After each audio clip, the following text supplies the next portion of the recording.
നമസ്കാരം പ്രിയരെ, നിങ്ങൾ ഈ ബാക്ക്ഗ്രൗണ്ടിൽ കാണുന്ന പിക്ക് സ്നേഹപൂർവ്വം വീട്ടുകാർ ഓമനിച്ച് വിളിക്കുന്നത് കുട്ടു എന്നായിരുന്നു. കുട്ടുവിന് ജീവിച്ചിരിപ്പില്ല. സൂരജ് കൃഷ്ണ എന്ന ഒഫീഷ്യൽ നെയിമിൽ അറിയപ്പെടാൻ ആഗ്രഹിച്ചിരുന്ന കുട്ടു ഭാവിയിൽ മികച്ചൊരു ഡോക്ടറാകണമെന്നും അതിനു വേണ്ടിയിട്ടുള്ള പ്രയത്നവും പരിശീലനവുമൊക്കെയായിട്ട് പോകുന്നതിനിടയിലാണ് കുട്ടുവിനെ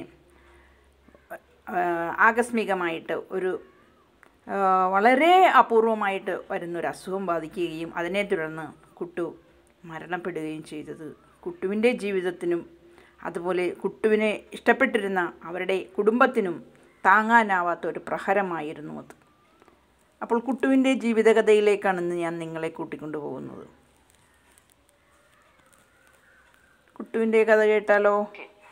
അച്ഛൻ റിട്ടയർഡ് ആർമി ഓഫീസർ, വീട്ടമ്മയായ അമ്മയും പിന്നെ ഒരു അനുജനും അടങ്ങുന്ന കുടുംബം.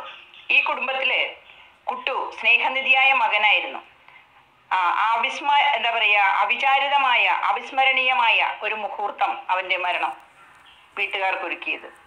ആ മരണത്തിൽ ആ വീട്ടുകാരുടെ വേദന അസഹനീയമായിരുന്നു. ഏതാനും 1 വർഷമാകുന്നു കുട്ടു അവരെ വിട്ടുപിരിഞ്ഞിട്ട്.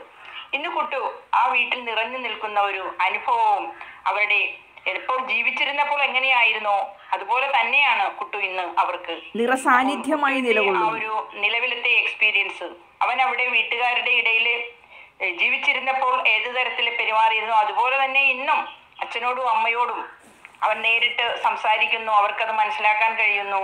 അവന്റെ നേരിട്ടുള്ള സംസാരം, ആത്മാവ് വന്ന് സംസാരിക്കുന്നതെല്ലാം തന്നെ അവന്റെ മുറിയില് അവൻ ഉപയോഗിച്ചിരുന്ന എല്ലാം ഇന്നും അവന് വേണ്ടി കരുതി വയ്ക്കുന്നു. പല വീഡിയോസ് കുട്ടൂസിനെ കുറിച്ച് സൈക്കിക് പ്രൊഫസർ ആയിട്ടുള്ള ശ്രീ ജോർജ് മാത്യു സാറ് അവരൊക്കെ ചെയ്തിട്ടുണ്ട്. ഫ്രിഡ്ജ് തുറക്കാൻ വരുന്നു, വെള്ളം എടുക്കുന്നു, പലതും പറഞ്ഞിട്ടുണ്ട്. ആരെങ്കിലും വിശ്വസിക്കുമോ? വീട്ടുകാർക്ക് അച്ഛനും അമ്മയ്ക്കും വളരെ ഭംഗിയായി അറിയാൻ സാധിക്കും. ഫ്രിഡ്ജ് തുറക്കുന്നു, ഫ്രിഡ്ജില് വെട്ടം ലൈറ്റ് ഉണ്ടാകുന്നു, അങ്ങനെ ഓരോരോ അവിസ്മരണീയമായ മുഹൂർത്തങ്ങൾ ഓരോന്നും കുട്ടു ഒരു ഗൈഡായിട്ട് ഇന്ന് വീട്ടുകാർക്കിടയിൽ നിലകൊള്ളുന്നു എന്നുള്ളതാണ്. അച്ഛനോട് പറയേണ്ടത്, അച്ഛൻ പോവേണ്ടത്, അങ്ങനെ നേരത്തെ എന്തൊക്കെയാണോ അച്ഛനോട് സംസാരിച്ചു പോന്നിരുന്നത് ആ രീതിയിൽ തന്നെ ഇന്നും കുട്ടുവിന്റെ സാന്നിധ്യം, നിറസാന്നിധ്യം അവരിപ്പോഴും അനുഭവിച്ചു പോരുന്നു എന്നുള്ള. അപ്പോൾ കുട്ടുവിനെ സംബന്ധിച്ച് അറിയുന്നതിന് വേണ്ടി അപാക് മീഡിയ അതിന്റെ പ്രതിനിധി കുട്ടുവിന്റെ വീട്ടിൽ തിരുവനന്തപുരത്ത് ചെന്നപ്പോൾ അദ്ദേഹത്തിനുണ്ടായ അനുഭവങ്ങൾ അദ്ദേഹം ഇവിടെ പങ്കുവയ്ക്കുന്നുണ്ട്. നമുക്ക് അദ്ദേഹത്തിന്റെ ആ ഒരു വാക്കുകളിലേക്ക് പോകാം.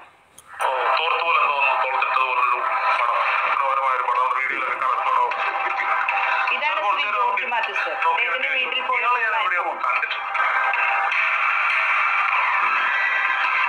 Doctor Sooraj Krishna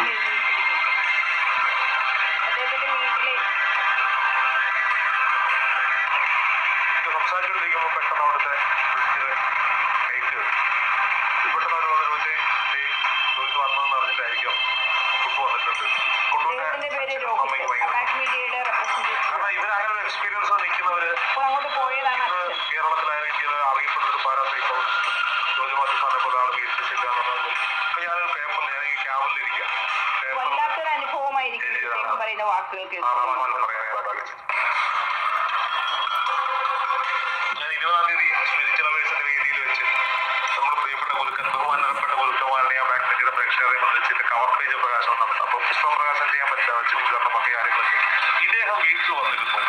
George Mathew sir പറഞ്ഞിട്ടാണ് വന്നത്. സാറിനെ വിളിച്ച് സംസാരിക്കണേ എന്ന്. ഞാൻ വിളിച്ചില്ല. അപ്പൊ അദ്ദേഹം ഒരു പ്രൊഫസറാണ്.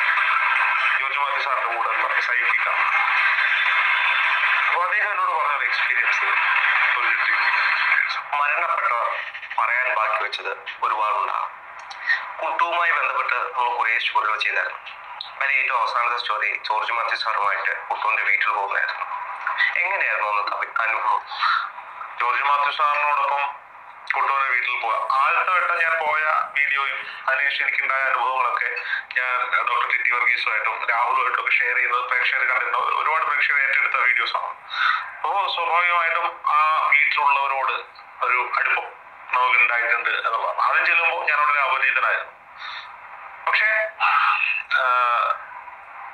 രണ്ടാം തവണ ഞാൻ ആ വീട്ടിലേക്ക് പോയത്. ഞാൻ പറഞ്ഞത് ആദ്യ തവണ ഞാൻ ആ വീട്ടിലേക്ക് പോയത് വളരെ അവിചാരിതമായിട്ടാണ്. നമ്മളോടൊപ്പം രണ്ടാം തവണ അവിടേക്ക് പോകുന്നതിനുണ്ടായ കാരണം ജോർജ് മാത്യു സാറുമായിട്ട് സാറിന്റെ വീടിനെ കുറിച്ച് നമ്മൾ വീഡിയോ ചെയ്തിട്ടുണ്ട്.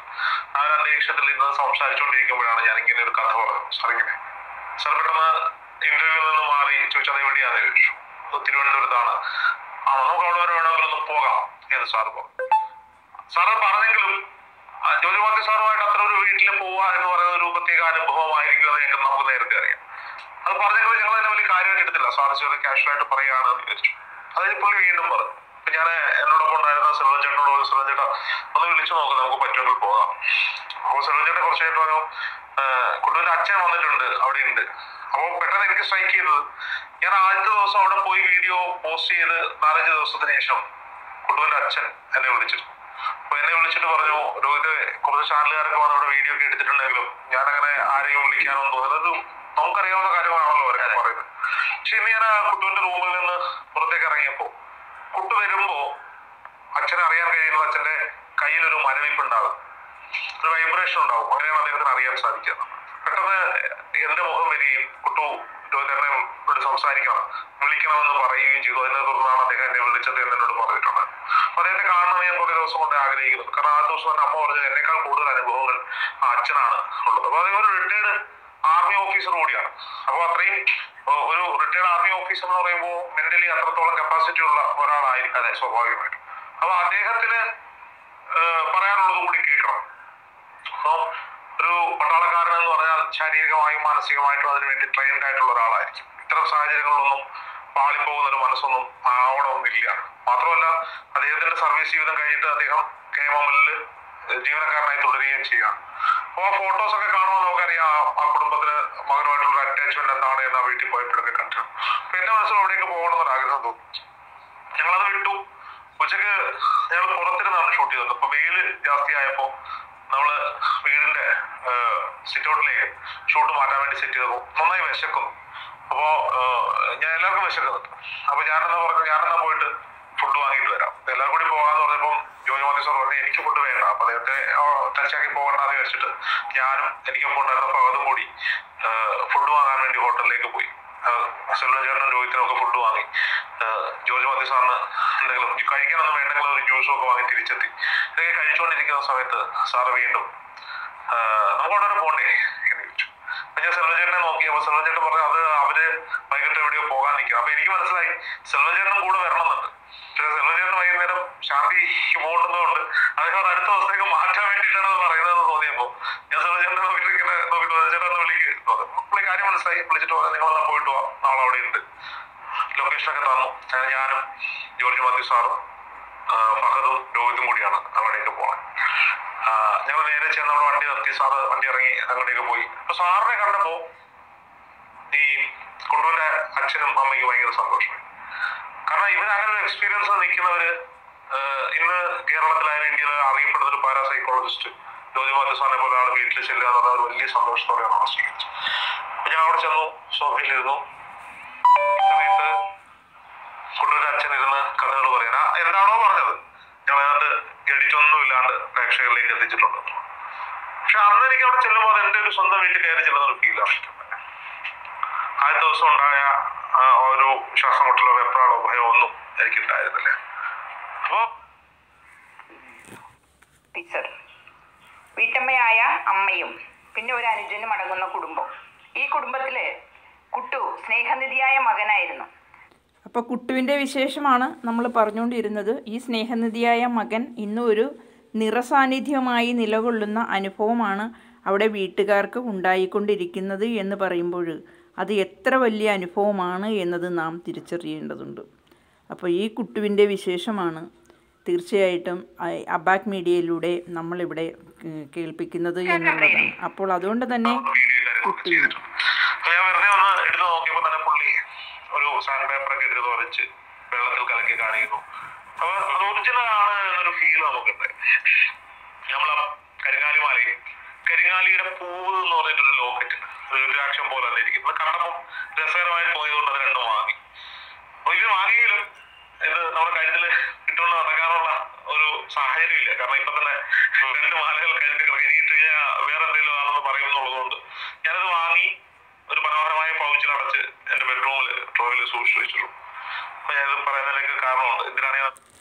ഇദ്ദേഹം എവിടെയാ കൊടുങ്ങല്ലൂർ ക്ഷേത്രത്തിലെ ഭരണിക്ക് ഇദ്ദേഹത്തിൻ്റെ ഭാര്യയും പിന്നെ സഹപ്രവർത്തകരുമൊത്ത് പോയിരുന്നു.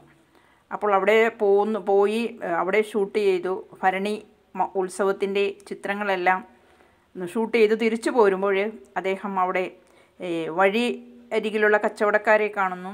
അപ്പോൾ കച്ചവടക്കാരെ കാണുമ്പോഴേക്കും അവരെല്ലാം പറ്റിക്കലാണെന്ന ചിന്തയിലാണ് ഇദ്ദേഹത്തിൻ്റെ മനസ്സ്. അതുകൊണ്ട് തന്നെ അദ്ദേഹം കാര്യമായിട്ടൊന്നും വാങ്ങാൻ നിന്നില്ല. പക്ഷേ അവിടെ കണ്ട ഒരു കരിങ്ങാലി മാല കണ്ടപ്പോൾ അതുമേ എന്തോ ഒരു ആകർഷണം തോന്നി. അത് അദ്ദേഹം വാങ്ങി എന്നുള്ളതാണ്. വഴിയരികിൽ വിൽപ്പനയ്ക്ക് വെച്ചിരുന്ന കരിങ്ങാലി മാല, അതിനോട് എന്തോ ഒരു അട്രാക്ഷൻ തോന്നി. പക്ഷേ ഈ കരിങ്ങാലി മാല അദ്ദേഹത്തിന് വാങ്ങാൻ തോന്നിയത് പിന്നീട് അദ്ദേഹത്തിന് മനസ്സിലായി, ഇത് ഈ കുട്ടുവിൻ്റെ വീട്ടിൽ ചെന്നപ്പോൾ അവർ യാദൃച്ഛികമായി പറയാനിടയായി, കുട്ടു ആഗ്രഹിച്ചിരുന്നതാണ് ജീവിച്ചിരുന്നപ്പോൾ ഒരു കരിങ്ങാലി മാല അവന് കിട്ടണമെന്നത്, അവൻ വളരെയധികം ആഗ്രഹിച്ചിരുന്നതാണ് എന്ന് പറയുന്ന ഒരു സീൻ. പിന്നീട് അത് മാല വാങ്ങിയതിന് ശേഷം അദ്ദേഹത്തിന് അനുഭവവേദ്യമായി എന്നതാണ്. ഇന്നലെ അപ്പൊ ഇതെല്ലാം കഴിഞ്ഞ് 2-3 ദിവസം കഴിയുമ്പോ കുട്ടുവിന്റെ അച്ഛൻ എനിക്കൊരു നമ്പർ അയച്ചു തന്നിട്ട് എന്നെ വിളിച്ചു പറഞ്ഞു, ഇദ്ദേഹം വീട്ടിൽ വന്നിരുന്നു, ജോർജ് മാത്യു സാർ പറഞ്ഞിട്ടാണ് വന്നത്, സാർ ഒന്ന് വിളിച്ച് സംസാരിക്കണേ എന്ന് പറഞ്ഞത്. പക്ഷെ ഞാൻ വിളിച്ചില്ല, അദ്ദേഹത്തെ വിളിച്ചില്ല. അപ്പൊ ഇന്നലെ രാത്രിയിൽ അപ്പൊ നമ്മുടെ പരിപാടി എടുത്തു വരികയാണ്, അതിന്റെ കാര്യങ്ങളൊക്കെ നടക്കുകയാണ്. രാത്രിയിൽ ഞാൻ വീട്ടിലെത്തിയതിനു ശേഷം ഒന്ന് പുറത്തു പോയി, 2 വീലറിലാണ് പോയത്. ഇന്നലെ എല്ലാം മെനഞ്ഞാണ് കേട്ടോ. 2 വീലറിൽ പോയി തിരിച്ചു വരുമ്പോ വൈഫ് 2 വീലറിലോട് ഞാൻ ബാക്കിലിരിക്കുമ്പോ കുട്ടുവിന്റെ അച്ഛൻ എന്നെ വിളിച്ചു. വാട്സാപ്പിൽ മെസ്സേജ്, രോഹിത് ഫ്രീ ആണെങ്കിൽ ഒന്ന് വിളിക്കൂ, അവിടെ ഒരു 10 മിനിറ്റ് ഒന്ന്. ഞാൻ വീട്ടിലെത്തിയതിനു ശേഷം അദ്ദേഹത്തെ വിളിച്ചപ്പോ അദ്ദേഹം ഫോൺ എടുത്ത് ഒരു പരിപാടി, എനിക്ക് ഒരു 10 മിനിറ്റ് തിരിച്ചു വിളിക്കട്ടെ എന്ന് ചോദിച്ചു. ശരി. അപ്പൊ ഞാൻ പെട്ടെന്ന് ആലോചിച്ചു, ഇദ്ദേഹം പറഞ്ഞ ആളെ ഞാൻ വിളിച്ചില്ലല്ലോ. ഞാൻ അയാളെ അദ്ദേഹത്തെ വിളിച്ചു. അപ്പൊ അദ്ദേഹം ഒരു പ്രൊഫസറാണ്, ജോർജ് മാത്യു സാറിന്റെ കൂടെയുള്ള സൈക്കിക്കാണ്. അപ്പൊ അദ്ദേഹം എന്നോട് പറഞ്ഞൊരു എക്സ്പീരിയൻസ് ഒരു ഞെട്ടിപ്പിക്കുന്ന എക്സ്പീരിയൻസ് ആണ്. എന്തായിരുന്നു?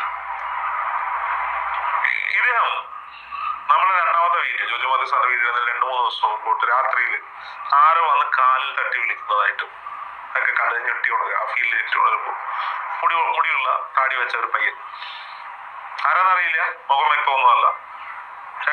ഒരു ദിവസമായി 2 ദിവസമായി 3ാമത്തെ ദിവസം ഇങ്ങനെ തട്ടി വിളിച്ച് ഉണർന്നു. ഒരു ഭാര്യ ഉണർന്ന് എന്താണെന്നൊക്കെ ചോദിച്ചിട്ട് കേട്ടോ. ആ സമയത്ത് ഭാര്യ ഉറക്കം പോയിട്ട് യൂട്യൂബ് എടുത്ത് നോക്കുമ്പോഴാണ് ജോർജ് മാത്യു സാറും നമ്മളും കൂടി കുട്ടിയുടെ വീട്ടിലേക്ക് പോകുന്ന വീഡിയോ ആണ്. ആ വീഡിയോ കണ്ടിട്ട് പറഞ്ഞു, ഈ പയ്യനാണ് എൻ്റെ അടുത്ത് വന്നത്. ആള് സൈക്കിക്കാണ്. അങ്ങനെ ജോർജ് മാത്യു സാറിനെ വിളിച്ചോട്ട് ചോദിച്ചു, ഞാൻ അവിടെ പോയിക്കോട്ടെ. അദ്ദേഹം പറഞ്ഞ് പോയിട്ട് വരും. അങ്ങനെ ഇദ്ദേഹം കുട്ടുവിന്റെ അച്ഛനെ വിളിച്ച് സംസാരിച്ചിട്ട് ആ വീട്ടിലേക്ക് പോയി. ലൊക്കേഷനൊക്കെ വഴി തെറ്റിയതോ ക്ഷേത്രത്തിലൊക്കെ പോയിട്ടാണ് തിരിച്ചവിടെ എത്തി. അപ്പൊ ഇദ്ദേഹം പറയുന്നത് ഇദ്ദേഹത്തിന് ഏറ്റവും ഇഷ്ടപ്പെട്ട ഫ്രൂട്ട് മാമ്പഴമാണ്. കുട്ടുവിന്റെ വീട്ടിലേക്ക് കയറി ചെല്ലുമ്പോൾ 2 മാങ്ങകള് അദ്ദേഹത്തിന്റെ മുകളിലേക്ക് കടന്നു വീണു. എന്നിട്ട് ഇത് പറയുന്നത് ഇത് എനിക്കുള്ളതാണ്, കുട്ടു എനിക്ക് തന്നതാണ് എന്നോട് കൊടുത്തിട്ട് അദ്ദേഹം ആ വീട്ടിലിരുന്നു. ഫ്രിഡ്ജിലൊക്കെ പോയി നോക്കി. കുട്ടുവിന്റെ ബെഡ്റൂമിൽ പോയി, കുട്ടുവിന്റെ ബെഡിൽ ഇരുന്നു. അച്ഛൻ പറഞ്ഞു അവിടെ ഇരിക്കരുത്, അവിടെ ആരും ഇരിക്കുന്നത്. അവിടെ ഒരു കാര്യമുണ്ട്. കുട്ടുവിൻ്റെ ബെഡിൽ പോയി ഇരിക്കാൻ പോയപ്പോൾ അച്ഛൻ അവിടെ ഇടപെട്ട് പറഞ്ഞു, അവിടെ ഇരിക്കരുത്, കുട്ടുവിന് മറ്റുള്ളവരാരും അവിടെ ഇരിക്കുന്നത് ഇഷ്ടമല്ല എന്ന് പറഞ്ഞപ്പോൾ ഇദ്ദേഹം ഉടനെ പറഞ്ഞു, ഞാൻ ഇരുന്നതല്ല, കുട്ടു തന്നെ എന്നെ ഇരുത്തിയതാണ് എന്ന് പറയുകയുണ്ടായി. അതായത് അങ്ങനത്തെ ഒരു ഫീലിംഗ് ആണ് അദ്ദേഹത്തിന് അവിടെ കിട്ടിയത് എന്നുള്ളതാണ്.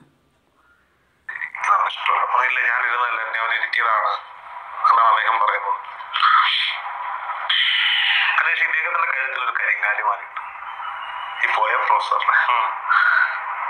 അപ്പൊ ഇത് കണ്ടപ്പോ അമ്മ പറഞ്ഞു, കുട്ടുവിന്റെ ഏറ്റവും വലിയ ആഗ്രഹമായിരുന്നു ഒരു കരിങ്ങാലി മാല ക്വാളിറ്റി ഉള്ളത് വാങ്ങണം എന്നുള്ളത്. അബ്രോഡ് MBBS പഠിക്കാനായിട്ട് ഒരു. അപ്പോൾ അങ്ങനെ കുട്ടുവിൻ്റെ ആ ഒരു ആഗ്രഹ നിറവിനാണോ ഇദ്ദേഹം ആ മാല വാങ്ങിയത് എന്നത് പിന്നീട് അദ്ദേഹത്തിന് തോന്നി എന്നുള്ളതാണ്. ആ മാലയുടെ ആ ഒരു സാന്നിധ്യം കണ്ടപ്പോഴേക്കും അത് തികച്ചും അദ്ദേഹത്തിന് തോന്നി, ഇത് ശരിക്കും എന്തുകൊണ്ടാണ് താൻ ഈ മാല വാങ്ങാനായിട്ട് അദ്ദേഹത്തിന് മനസ്സ് തോന്നിയത് എന്ന്. പിന്നീട് അദ്ദേഹത്തിന് അതിലേക്ക് മനസ്സ് വന്നു എന്നതാണ് പറയുന്നത്.